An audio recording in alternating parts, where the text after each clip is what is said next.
Hello and welcome to China View. I'm Mike Fuchsman in Beijing. Today's stories. Chinese authorities have made continuous efforts to regulate the baby formula market since a fatal 2008 contamination incident. 2 regulations have been issued to tighten market access for foreign players while eliminating 1/3 of existing domestic formula producers who have failed to meet quality and safety criteria. China's Dumex Baby Food Company Limited, a subsidiary of multinational company Danone, passed an evaluation for its production license that was given by the Chinese government. The company's management said the quality and safety evaluation is one of the strictest ever used in the industry.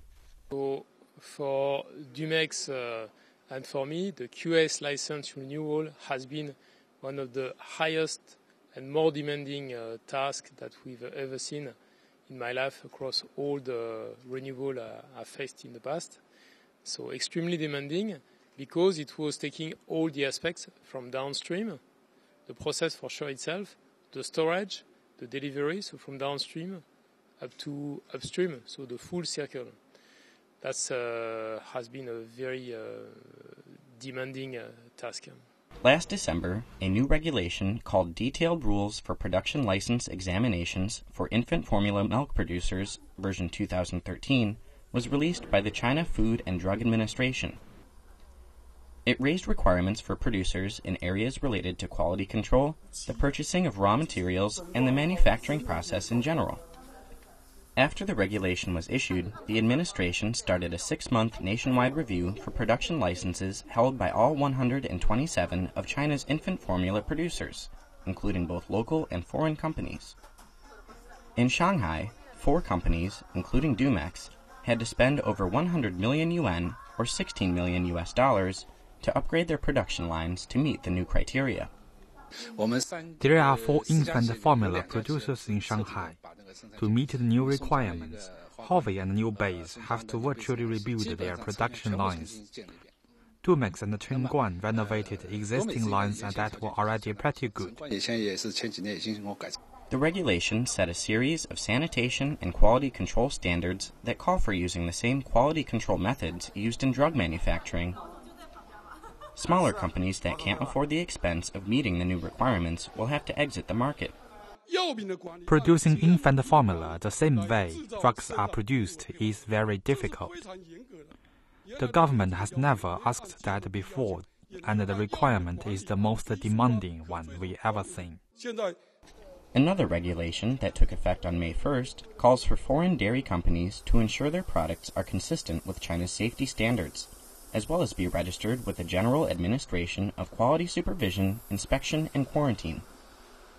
So far, 49 overseas infant formula milk producers have received entry approval. At the end, there is one commonality, which is making sure that any product that is sold in China is meeting Chinese standards and the highest quality standards.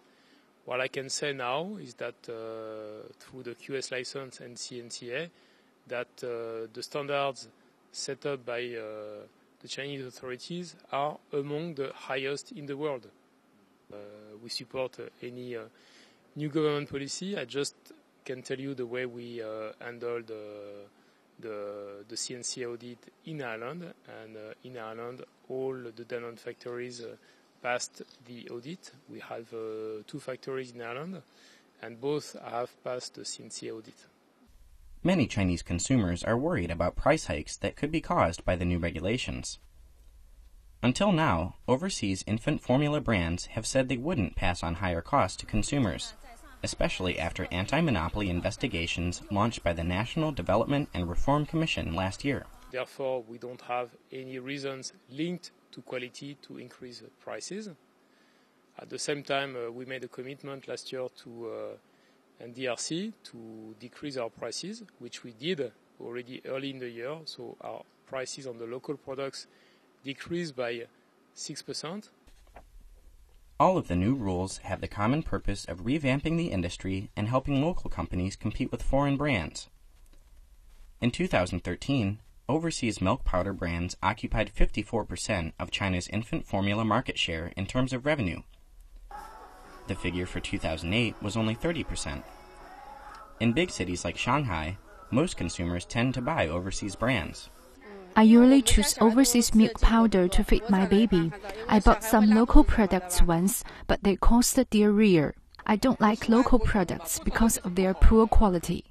The Chinese government has been making continuous efforts to restore consumer confidence in domestic dairy products, the reputation of which was seriously undermined by the 2008 melamine contamination scandal.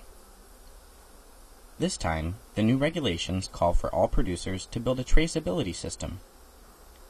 By scanning codes printed on milk containers and boxes, consumers can find information detailing the entire production and distribution process.